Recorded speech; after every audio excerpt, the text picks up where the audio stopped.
بسم اللہ الرحمن الرحیم۔ حضرت طلحہ بن عبیداللہ رضی اللہ عنہ فرماتے ہیں کہ نجد والے میں سے ایک صاحب رسول اللہ صلی اللہ علیہ وسلم کی خدمت میں حاضر ہوئے۔ ان کے سر کے بال بکھرے ہوئے تھے۔ ہم ان کی آواز کی گنگناہٹ تو سن رہے تھے، لیکن فاصلہ زیادہ ہونے کی وجہ سے ان کی بات ہمیں سمجھ میں نہیں آ رہی تھی، یہاں تک کہ وہ نبی کریم صلی اللہ علیہ وسلم کے پاس پہنچ گئے تو ہمیں پتہ چلا کہ وہ آپ سے اسلام کے اعمال کے بارے میں معلوم کر رہے ہیں۔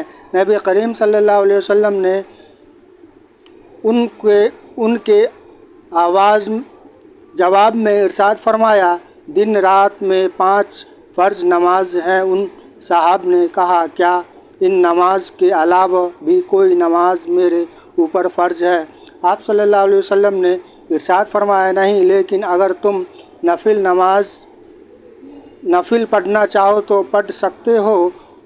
پھر رسول اللہ صلی اللہ علیہ وسلم نے ارشاد فرمایا، رمضان کے روزے فرض ہے۔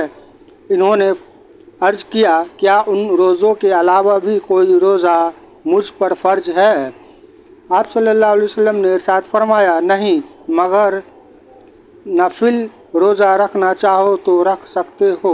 اس کے بعد رسول اللہ صلی اللہ علیہ وسلم نے زکوٰۃ کا ذکر فرمایا۔ اس پر بھی انہوں نے عرض کیا، کیا زکوٰۃ کے علاوہ بھی کوئی صدقہ مجھ پر فرض ہے؟ آپ صلی اللہ علیہ وسلم نے ارشاد فرمایا، نہیں، مگر نفلی صدقہ دینا چاہو تو دے سکتے ہو۔